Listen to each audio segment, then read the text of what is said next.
皆さんこんにちは、りんです。今回はリクエストライト考察ボリューム4ですね、やっていきたいと思います。よろしくお願いします。まずですね、自分でも言葉が見つかってなかったっていうのもあるんですけど、どんどんね、いろいろと勝手に種類分けしているのがあって、ちょっとそこをね、明確にしようかなと思います。このライト考察ですね、真偽を問わず仮説を立てるための考察になります。考えられる可能性を見つけていくものですね。そのアイデアを軸にしたらどんな世界が広がるのだろうっていうのを考えてみます。それがこのリクエストライト考察になります。私が勝手にトリガーリサーチと呼んでいるもの、仮説を受けてのリサーチのことです。で、ライト考察がね、ここで仮説が覆ることもあります。リサーチをしている段階で。で、深掘り前ではあるんですけども、より確かな仮説にたどり着くためのリサーチですね。かき集めてる状態のものを言います。で、どちらも私が勝手に作りました。勝手に読んでるやつです。で、私が考察だと思っているものは、ライト考察、仮説とトリガーリサーチを得てさらに深掘りして裏付けも詰めていきます。こういう事実があってっていうものをね、深掘り段階でトリガーリサーチがね、覆ることももちろんあります。そうしましたらまた再スタートですね、元に戻ってやるんですけども、より確かな考えを展開していくっていうのを考察では心がけてます。あくまで個人的なプロセスになります。考察なのでね、必ず答えがあるわけでもないんですが、楽しいです。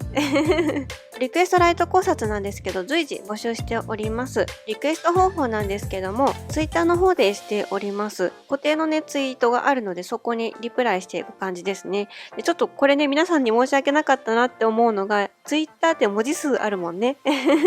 で、ちょっと皆さん工夫されてね、メモに書いたやつを写真で、画像で送ってくださったりとかしてくださって、本当ありがとうございます。そういうお気遣いめちゃくちゃ助かってます。で、そういろいろ考えたんですけど、何が一番いいのかなって思ってて、私今ブックマークで管理してるんですけど、自分ではどうしてもマシュマロとかでやるとツイステッドワンダーランドってデリケートな言葉出てきたりするじゃないですか。死の世界とか自害とか裏切りとかさそういう言葉が並んじゃうと、あれって自動的に AI に消されちゃうんじゃないかなっていうのはちょっと心配で、それでリプライにしてるんですけど、いい考えが思い浮かばなくて、現段階では私のツイッターの固定のコメントにリプライをいただくって形でリクエストを受け付けております。よろしくお願いします。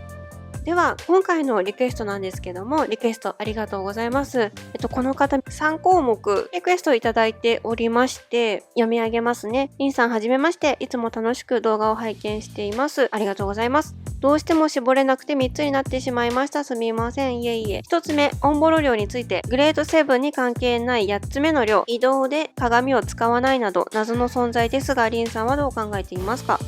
2 つ目、理事長とは誰か。私は学園長が白雪姫のカラスっぽい闇の鏡など学園に白雪姫要素が多いので、もしかしたら白雪姫のママ母女王が関係しているのかなと考えています。リンさんはどう考えていますか？で、3つ目、ケイト先輩、元寮長説などがありますが、リンさんはどう考えていますかですね。リクエストありがとうございます。1番と2番目なんですけども、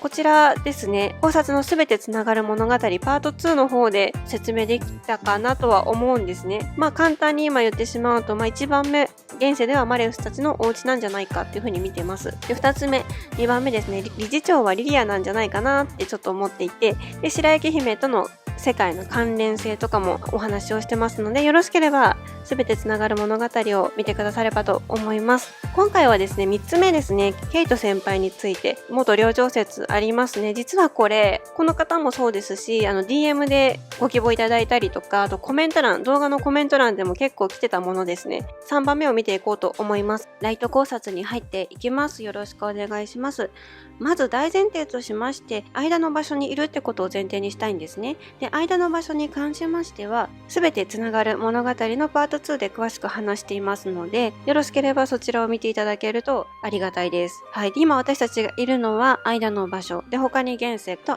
世があるっていう形ですね。そしてアリス・イン・ワンダーランドの世界にインスパイアされているハーツ・ラビュール寮なんですけども、私は実写版の映画の方から要素を多く含んでいると考えます。一つの大きな理由はタルトの話がね、中心になって回ってると思うんですけども、タルトが出てくるのが実写版ということと、赤の女王と白の女王っていう2人の姉妹がいまして、赤の女王が姉、白の女王が妹なんですけども、幼少期にね、白の女王がタルトのつまみ食いを赤の女王のせいにしたことで、赤の女王が家を飛び出して広場の噴水にこけてしまって思いっきり頭をぶつけてしまったのが不幸の始まりと言われていて、それ以来、仲が悪くはなってるんですけども、赤の女王の方が少し離れていってしまったというか、白の女王は相変わらずお姉さんとして慕っているっていう状況なんですけど、ちょっと疎遠になってしまったっていう感じですかね。気まずくなってるって感じです。それが実写版の映画のアリス・イン・ワンダーランドのお話の背景ですね。第1章のハーツラベルのエピソードでも、タルトのつまみ食いからことがどんどん大きくなって、どんどん最悪な事態になっていくので、タルトが起因になって物事が最悪な方向に向かっているっていうところから実写版から撮っているとは思います。そしてケイトさんなんですけども、私、まだね、いろいろと考察は進めてるんですが、ケイトさん、白の女王の側面も持ってるんじゃないかなっていうふうには今見てるんですね。で、白の女王というのは赤の女王の妹なんですけど、キャラクター的には表面上ではおしとやかな人気者で、優しさを忘れないように心がけてるんですけど、常に周りの目を気にしている人です。で、どれぐらい気にしているかというと、もう必死にね、仲間の危機を伝えようと走ってきた友達、犬のベイヤードっていう子なんですけど、その子が息切らしながらね、アリスの危機を知らせようと思って白の女王のところにね、走ってくるんですよ。それでも人前でははしたない振る舞いができないから、すぐにでも駆け寄っていきたかったけど駆け寄れないんですね。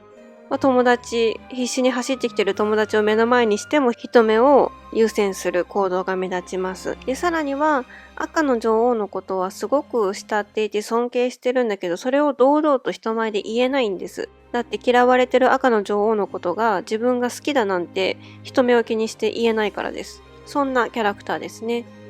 そしてケイトが白の女王の要素を持ち、現役元問わず領長であると考えられるなら、こういう風にも捉えることができるのではないでしょうか。ケイトが現役元問わず領長であると考えるのなら、リドルは現世では領長ではない可能性がある。理由としましては、アリスの実写版の映画から考えてるんですけども、実際に女王の座を下ろされているのは赤の女王の方です。で、最初から終わりまで人々が認める真の女王というのは白の女王です。そして最終的に赤の女王は追放され、その先で暴君として王冠をかぶっています。その追放された先が間の場所とも取れるのではないでしょうか。そしてケイトが白の女王の要素を持ち、現役元問わず領長であると考えられるのなら、最終的には正直な自分を解放し、現世でリドルに領長の座を快く譲渡するあるいはした可能性がある。こちらも実写版のアリスの映画から撮ってます。2番目、アリス2の方ですね。白の女王はずっと人目を気にして言えずに隠していた。尊敬の思いを最後は堂々と赤の女王に告げます。みんなの理想の自分を捨てて正直な自分を解放できるんですね。さらに白の女王は赤の女王がね、王様に怒られてお前はふさわしくないって言われた時、たった一人だけそんなと小さく異議を唱えるんですね。ですが意図とは反して物事が流れていってしまってます。本当はリドルの方が領長に向いていると思っていて、本当の自分は人目から解放されたい、あまり大役を好まないおとなしい性格であることを受け入れるのかもしれないです。はい。ここのライト考察から立った仮説はこちらですね。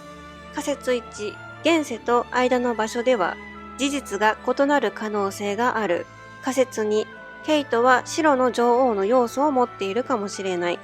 仮説3、最終的にケイトが領長の座をリドルに譲渡するあるいはした可能性がある。以上ですね、仮説がこの段階では立ちました。で、この考察なんですけど、間の場所説を出さないと進まなかったんです。ちょっとそれで皆さんのリクエストのね、お答えが遅くなっていました。本当にごめんなさい。申し訳ないです。募集しておいて。たくさんリクエストくださってありがとうございます。本当に、すべてつながる物語で、結構、大筋をね、立てられたかなと思うので、そこからどんどんまた広げていこうと思うんですけど、それが今できたので、リクエストライト考察の方も進めていこうと思ってます。よろしくお願いします。皆様もぜひアリス・イン・ワンダーランドの実写版映画1、2ありますので見てみてください。ライト考察はここまでになります。ご視聴ありがとうございます。